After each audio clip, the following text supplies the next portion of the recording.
Xin chào các bạn đã quay trở lại với kênh Phan Xipan Channel. Hôm nay họ hàng mình có tổ chức một cái lễ giỗ, gọi là giỗ mẹ bằng một con bò. Thì mà lễ được tổ chức rất là sớm, 4 giờ sáng đã được tổ chức rồi. Đây, trời còn chưa sáng này, vẫn còn tối, rất là tối. Gà mới hơi gáy thôi là đã bắt đầu tổ chức rồi. Đây là tháng 12 nên trời rất là đông lạnh. Mình sẽ quay và cho các bạn xem và khám phá nhé. Đây. Vẫn còn chưa nhiều người đến, chỉ có một vài người đến này.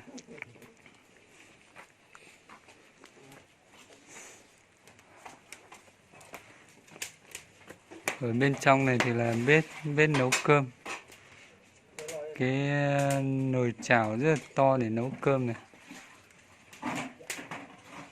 Tí nữa người ta nấu cơm thì mình sẽ quay cho các bạn xem. Còn đây bếp đun nước. Ở ngoài này là bếp quỷ. Nhìn rất chỉ nó hút cùn đi nó nó hút cho nó mò thì cũng mủ trái ơ ở đây có chỉ hút nó chỉ cái đồ phân bố thả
trời đã bắt đầu sáng rồi. Trời đã bắt đầu sáng và bắt đầu làm việc.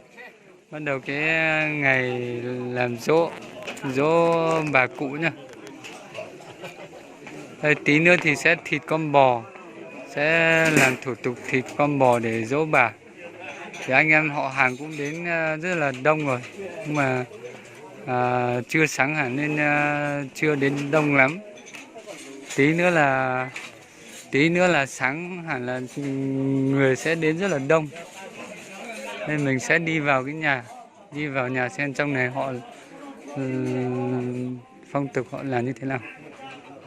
Đây, sẽ có một cái trống, và bên dưới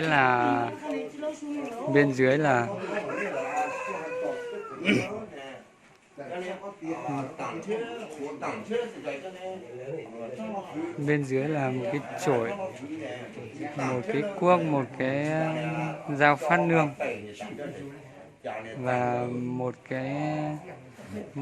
một cái đảo thịt.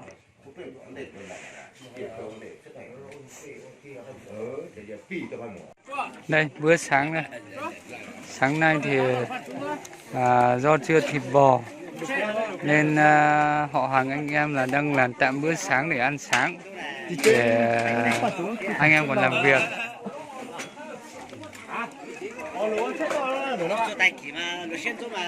Bữa sáng rất là đơn giản thôi, thịt xào với bắp cải. Chẳng có cái gì đâu, chỉ có bác xào. Đây có món gì thế? Món gì đấy? Món lồng xào măng đắng. bây giờ chỉ còn chưa đáng đâu. Bây giờ nó mang ngon. Bây giờ đang ngon đấy. Mang ngọt. Chưa đến mùa đắng đâu. Chưa đến mùa đắng mà. Mùa này ăn là rất là ngon luôn. Sất xỉ đến năm mới. Cây măng này thì đào luôn ở trên rừng trên bên cạnh nhà này về luôn nhá. Bảo vẫn tìm Đây. xa hết về. Rừng tre rất là nhiều đây, đào luôn trên nhà thôi. Đầu nó trên nhà nhưng mà hơi xa thôi. Cả đôi hàng có tạm các sự trang. Có tạm vậy. Thời tiết đang rất là lạnh này.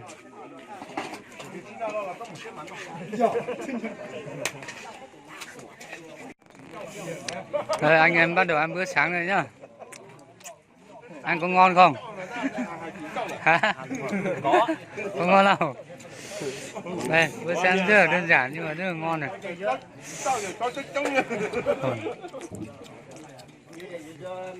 Ăn sáng xong sẽ đi thịt bò nhá.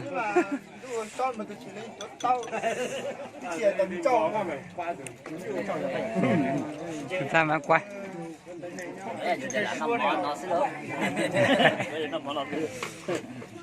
Này từ sao tiếc sao tivi trên ngõ lửa? Mình cho lấy hả?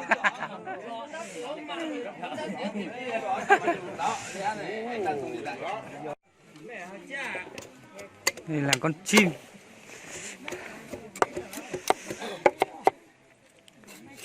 Chim của mày chắc không bay được đâu quá sải ơi. Làm sao mà không bay được? Treo dây đây, treo một cái dây vào. Con cà cao ấy nhỉ.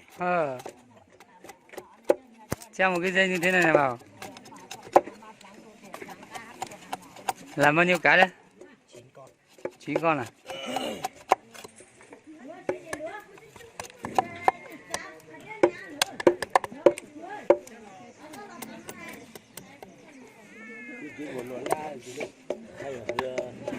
Mấy cắt mỏ nó đi rồi gì nữa. Mất mỏ rồi. Con này nó độc bé.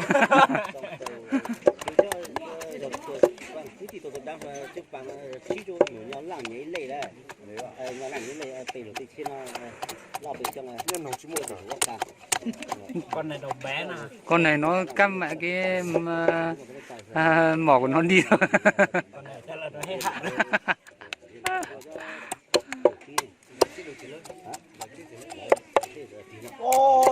Đấy, con kia lại bay mỏ rồi.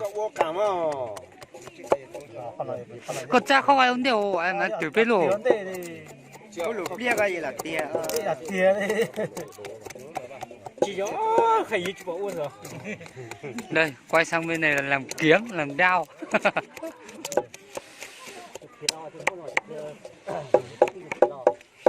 Chắc có chỉ tứa vậy sửa. Đấy, kiếm đao cũng phải là 9 cái.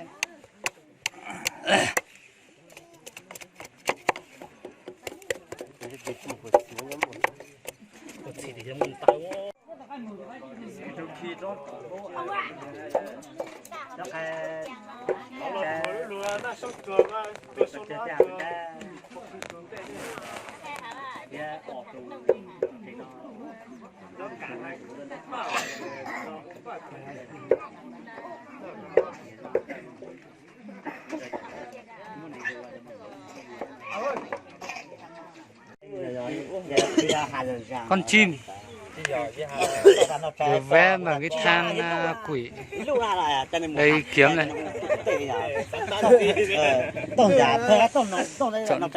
Chọn cái nào đen nhất.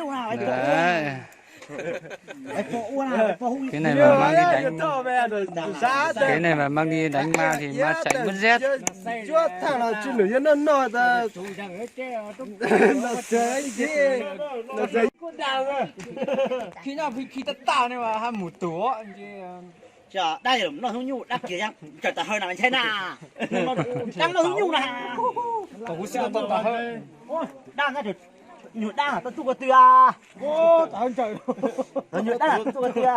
Chỉ tự nhiên à. cho còn nhận lắc cái tia Coi những cái gì, cho ta chị à. Coi nó. Cho này tao tên chế. cho cờ chỉ ta rùa Ô, rồi ra ô. Hay là nó làm thế. Này, đây là cổng tủ ha. Giờ nó còn trẻ nó còn trẻ chỉ cứ như nhục chợ rồi chứ ta lo như nhục Hay là nó cho là nha. Mua lô. Ô là mua lô cũng tua mẹ. Tờ nó là ta nó cũng ta rồi. Chưa ta cho đắp là giải chứ hả tao hả. một cúc cá một sa một chi cá cho luôn uống này nó ra đờ cô nó ra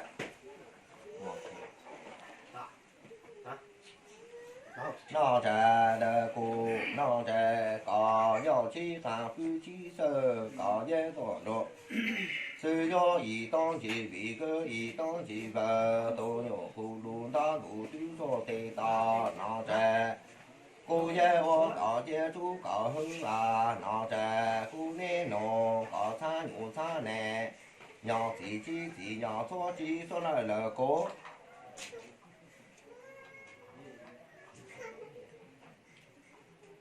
nó ra chi của xe phụ dễ cả kia ní ta nó ra hơ dễ bộ bề chi ya xin tu hơ đờ hơ ya sơ mò sơ nhà sơ sai sơ lù chỉ một số nông chọn số lý kia nó hơ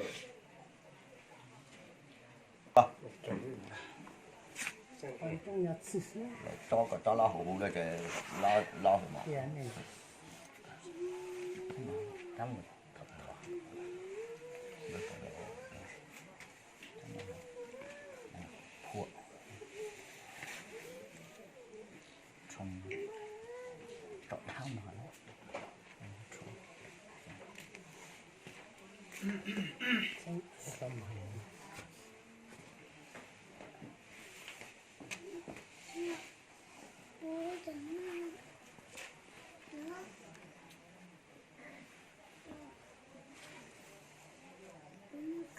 nó nhiều bồi đi cho chỉ mò nhiều có tàu điện ăn thọ không cho mình cho con nhá đợt đủ cái gì nhiều không được đi nó nhiều có anh cần tàu điện nó không có ăn thọ à cần điện quá anh cần tàu điện nó có ăn thọ nhiều càng lên đây rồi đây chứ mình sao được chắc con đấy nhưng anh có gió chết đùa nữa thì tới rồi cho nó nhiều ủa là mua sao còn mua cái coi gì đến tiền nữa hay cái vềถ้าvề chỉ lửa nên nè hoặc cứ tao càng nó là cứ về ra chỉ lo tuột tao này hả chỉ ta tin chỉ này chỉ chắc nó chạy như tôi đó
nằm nó thôi chẳng thấy làm nó mà chín rồi nằm nó chín nó lại cũng đi đã chín rồi thấy tốt bóng đi sao về đi rồi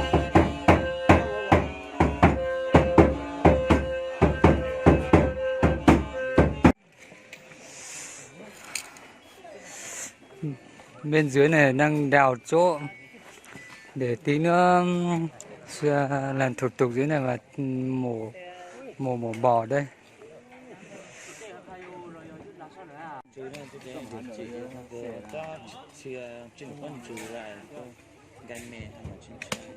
Hay nói. Hay chúng ta lại nó ra. Ở bên trên này là đào chỗ để tí nữa làm thủ tục nhá. Ở chỗ này nó hơi dốc tí nên sẽ làm rất là khó.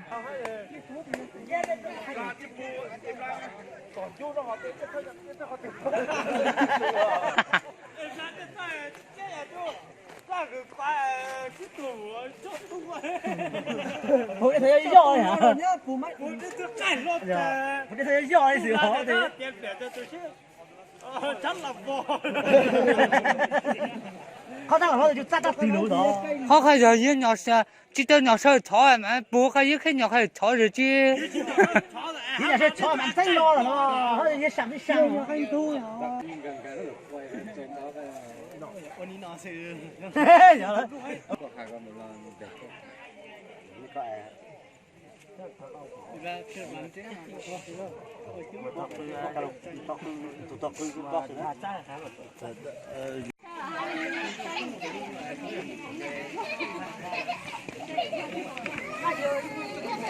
Cầm thua có khu còn đuôi cứ cái đường.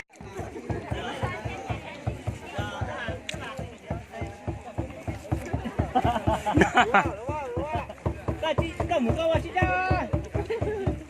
Trái chứ đó. Chú giờ chùa dù.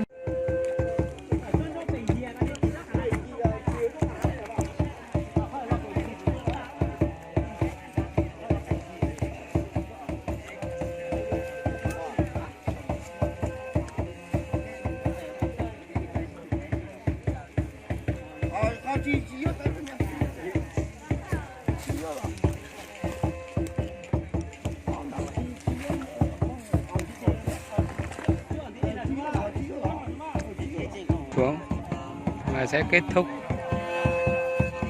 thúc đi vòng tại đây, đang còn nửa vòng nữa.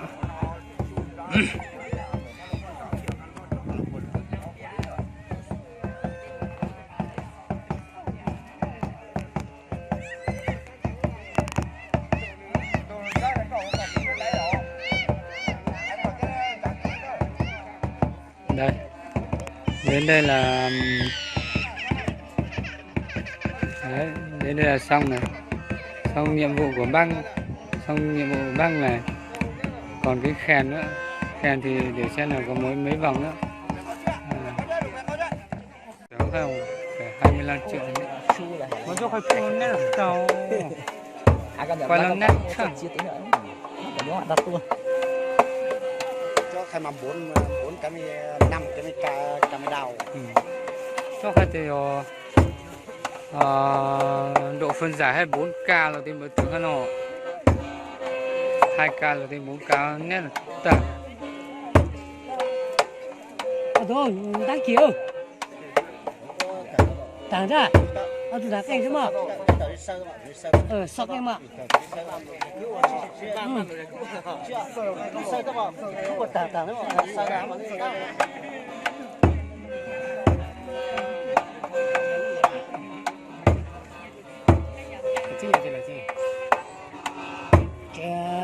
Chưa. Một cái bóng đi của một rất là.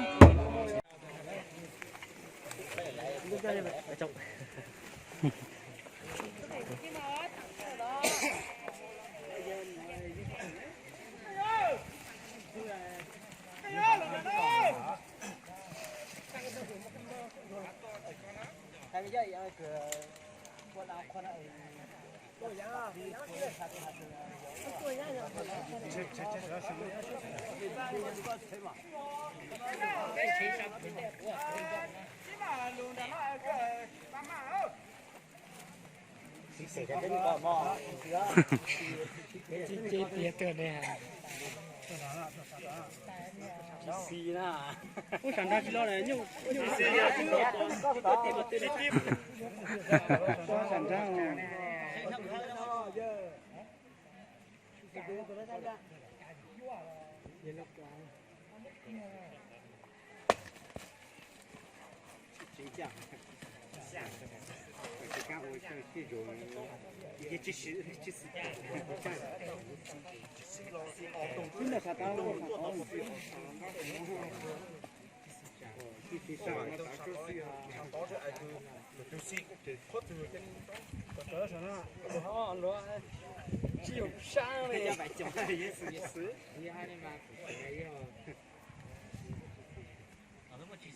này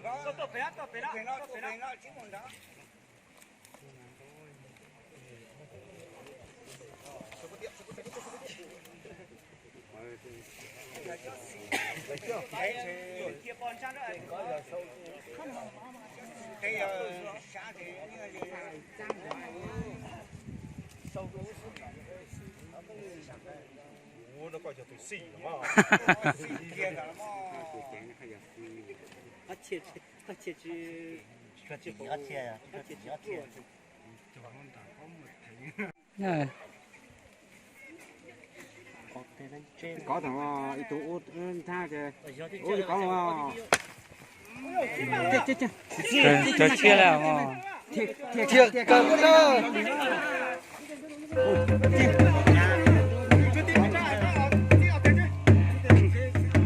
có tên sẽ có chứ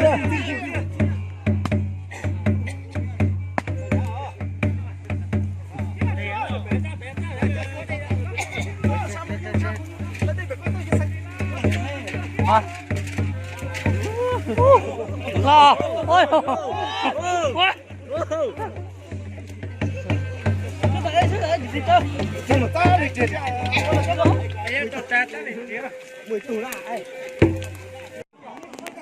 đây đến cái phần làm thịt bò làm lông đây nhá, rất là đông người này. Đấy.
là ta mua thằng ấy tòa với mua tròn một cái nào một câu ôi là đừng chết đấy được không là mua cứ chưa không cái này cháu mua thế này coi chơi du hay cha mua cái đấy hả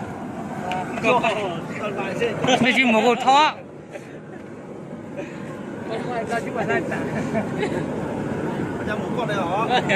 một cái con mấy tua này mình mua plak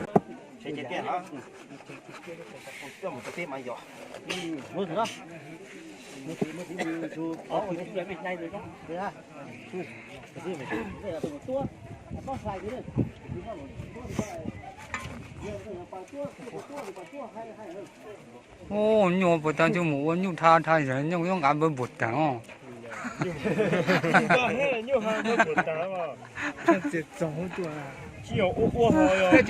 아, 내가真没得，多那么没有呀。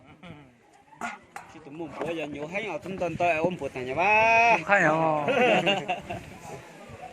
Nhiều như này mua cả. Mua là ô là tao mua. Đơn chỉ đây đi đơn chỉ là mua phải. Em không mua cái này. Đưa cháu là xa.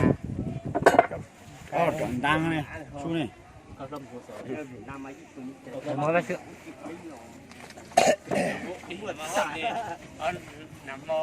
Kê thì gì nè? Để cho mình ra lên chỉ ra đồ như hay rồi. Cái cú lò gì à? Tỏ nó cho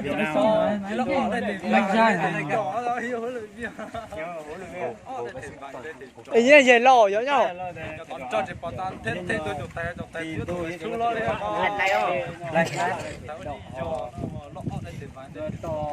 Ai chơi dân loại ra.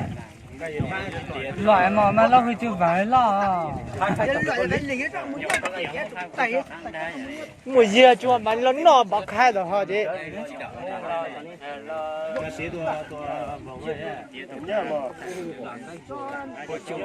như có lò lại tại nó bịa lò càng khó cái chú chè vào lo vào cho ông chưa cho ông thôi điểm nữa đến lo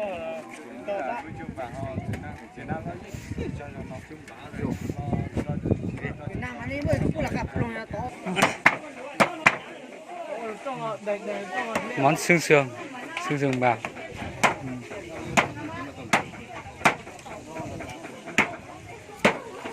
Đi sang đây xem nào là còn có món gì nữa đây.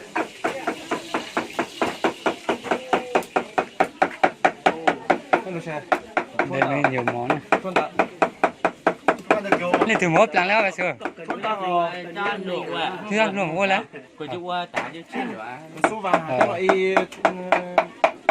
nó kỳ vọng thoải mái gạt trong thật cũng vào nỗi nhau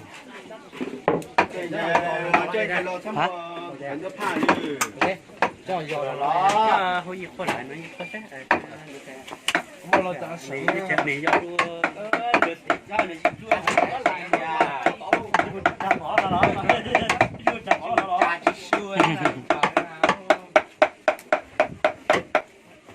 món trước thì chỉ có chưa vậy sửa. Chắc. Ở trên để khai kỳ á.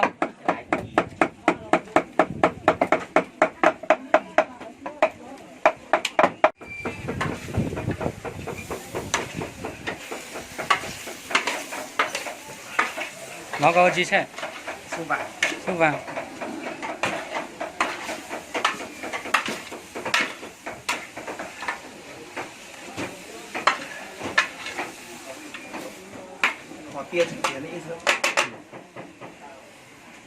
Mà lá số nó càng kiểu càng nhiều nó có.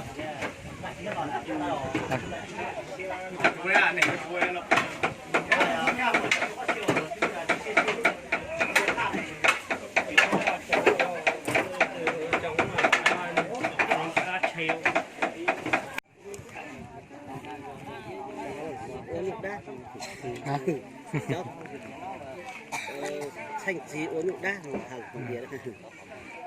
Thế là uống chưa là.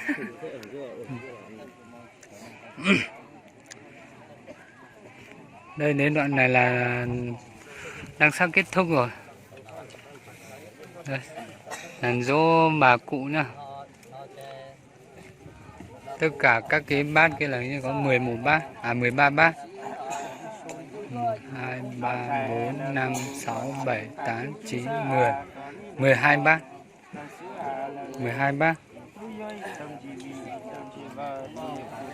12 bát đầu tiên là con lợn, còn lại là sẽ là dùng lưỡi này, phần ngực này, phần tim, phần gan, phần thận và phần dạ dày, phần ruột non, ruột già và phần đầu và phần chân để chặt ra phân chia vào tất cả các cái bát kia để làm dỗ cho bà.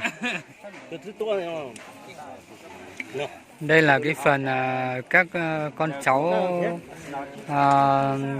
các con cháu đọc bài diễn văn để cho bà ăn uống để tưởng nhớ đến bà.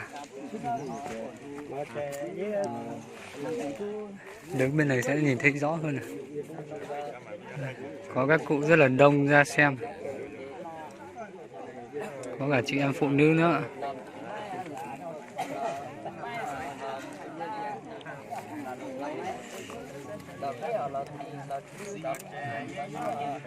Quan sát kỹ này đấy. Các cái phần đấy thì người ta cắt ra, chia ra thành từng miếng và theo thứ tự. Và nó có quy trình cả, đạp từng miếng từ bát bên kia sang đến bát bên này, đến cái mẹt này là xong. Người ta đặt xong thì các con cháu người ta sẽ ra đọc diễm văn để cho bà ăn uống để tưởng nhớ đến bà.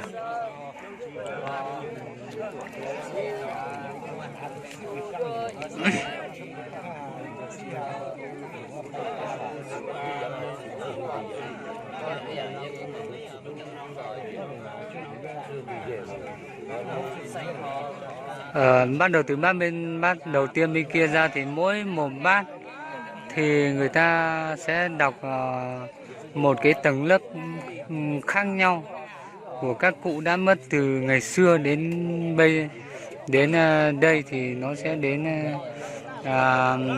cái bậc mà mình đang sống hiện tại. Ví dụ ngoài kia là các cụ đời cụ, xong đến đời ông, xong đến đời cha và đời cháu, nói chung là dạng thứ tự như vậy. Và người ta nói đến đây thì là sẽ kết thúc về đến đây, có nghĩa là mỗi người bên kia là sẽ nói ở một bát là sẽ nói một bài thì giống nhau nhưng mà các cái tầng lớp thì sẽ khác nhau.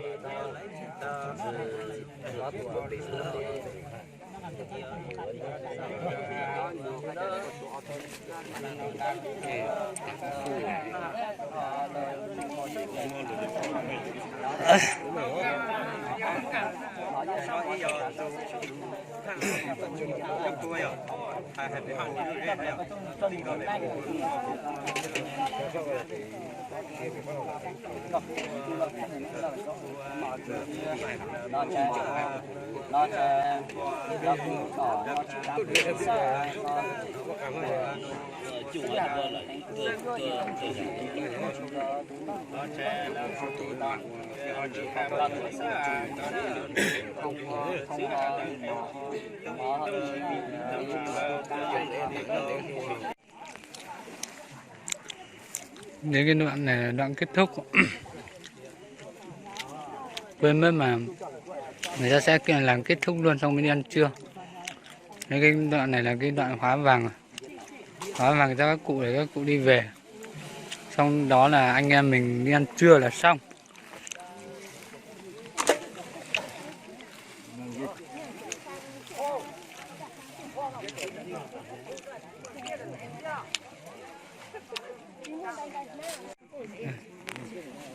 Đến cái phần này đang cái phần kết thúc công việc.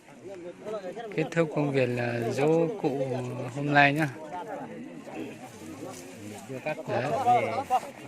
Bây giờ là tiến đưa các cụ đi về nhà để xong việc. Còn việc của anh em mình là đi lên ăn cơm trưa với lại gia đình xong là đi về. Đấy. Cái này là xong. Đấy. Thế là xong công việc này. Thế là cái buổi dỗ cụ bằng một con bò đến đây là đã kết thúc thành công tốt đẹp.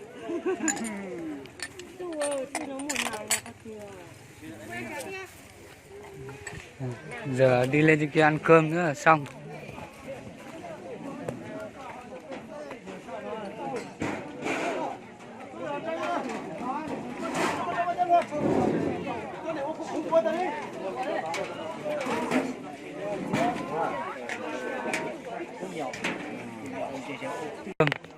Đang dọn cơm ra để ăn cơm, để cho bà con hàng xóm trong bản ăn cơm, anh em gần xa ăn cơm.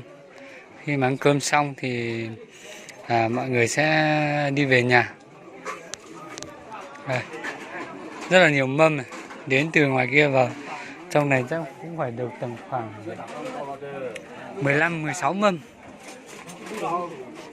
nộm chua.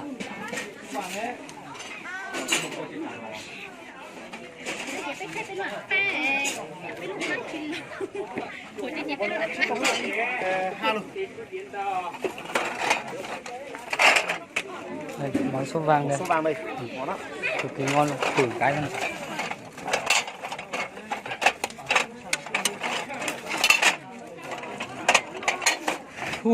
Nóng đấy.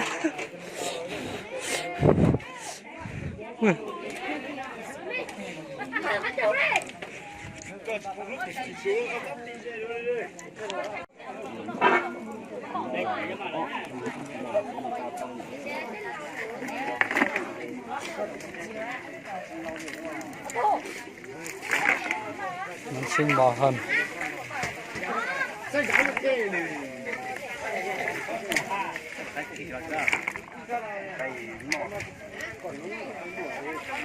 đã xin rồi giờ nó là xin rồi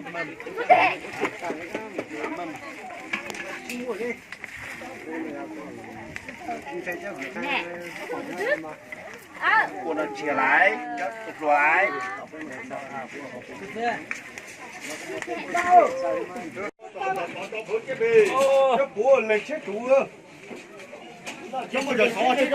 Không có thứ là chết chỗ là chứ mà chết đã có gì nói.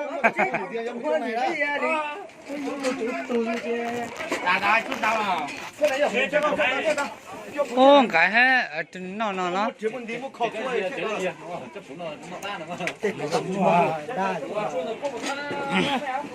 chắc là tao chào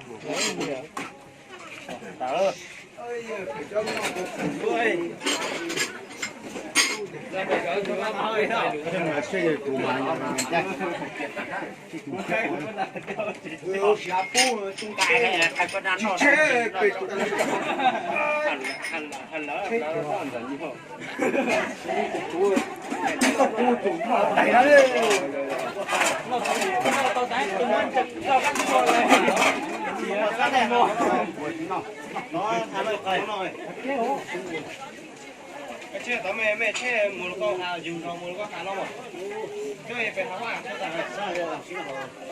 tức là sự đi du nó này mới là khả năng buổi dỗ bà cụ đến đây là kết thúc nhá. Anh em ăn cơm rất là đông này, bên kia 2 mâm 4 mâm rồi, ở trong kia 2 mâm nữa, trong kia 2 mâm nữa là 6 mâm, ở trong nhà chắc 4 mâm nữa, là bên kia con gái nữa 5-6 mâm nữa là 15 mâm. 18 mâm 18 mâm à? tất cả bên nhà bên kia đó Tất cả là 18 mâm. 18 mâm.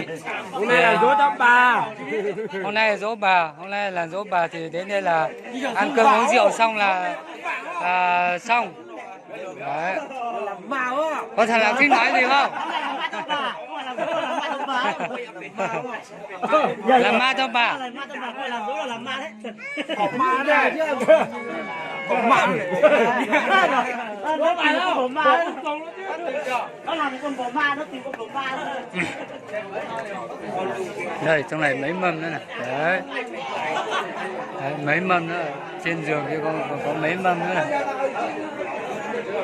Thôi video của mình xin đến đây là xin kết thúc tại đây nhá. Hẹn gặp lại các bạn ở video sau.